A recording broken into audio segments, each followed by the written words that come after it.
In the far east of Russia and beyond paved roads, but Heidi's beyond rescue, lies the frozen wilderness of Oymyakon. In winter, temperatures fall to 71 Celsius. At that temperature, metal cracks, fuel turns to jelly, skin freezes in under a minute, and if something is left outside, it does not survive. The old woman had lived through 70 winters. Her wooden house leaned under the weight of snow. Its windows were lined with frost thick as stone. Inside, a small stove fought a losing battle against the cold. She lived alone. No husband, no children nearby, no animals left. Only silence, and Siberia does silence well. That morning, the wind was not blowing, which made it worse, because when the wind stops in Siberia, the cold settles. Heavy, still, final. The old woman stepped outside before sunrise, her boots pressed into snow that sounded like breaking glass. Then she heard it. Not a cry, not a neigh, a breath. Thin, cracking. Somewhere beyond the trees, she walked.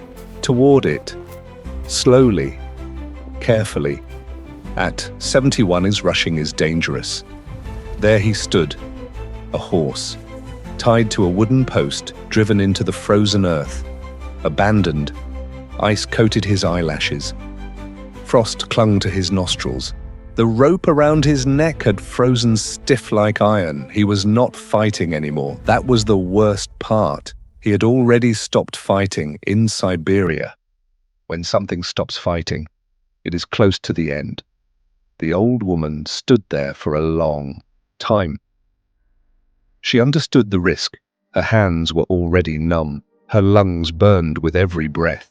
If she fell, no one would find her until spring. She could turn around, go back to the stove, close the door, pretend she had heard nothing. The wilderness would erase the rest. No one would ever know. But she stepped forward. The rope would not loosen.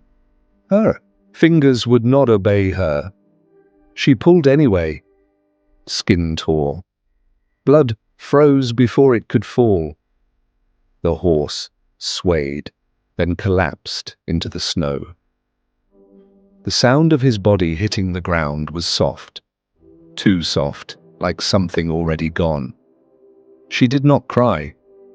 There is no space for tears at 71 Turksi. She knelt beside him, pressed her forehead against his frozen mane, and, for a moment, two living beings shared the same fading warmth. Not yet, she whispered. Dragging a full-grown horse across frozen ground is impossible. But grief makes people strong, and loneliness makes them stubborn. She untied the rope from the post, wrapped it around her own waist, and pulled. One step. Pause. One step. Pause. Hours passed.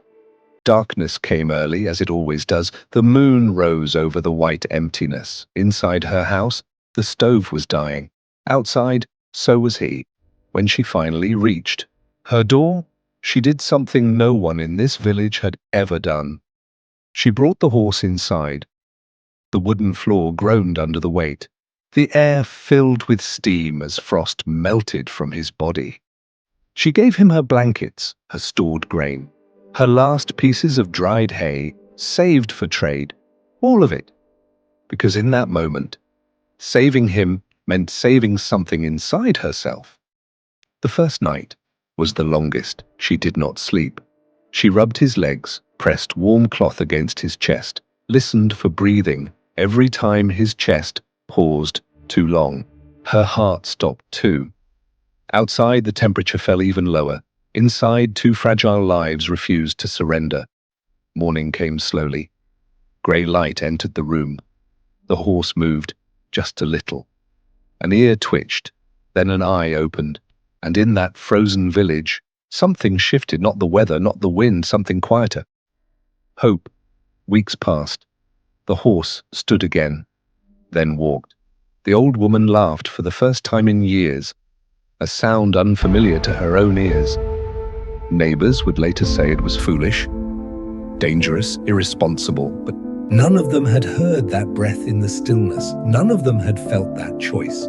In the coldest inhabited place on Earth, where survival is rare and mercy is rarer, an old woman chose compassion over comfort, and in saving a dying horse, she thawed her own frozen world.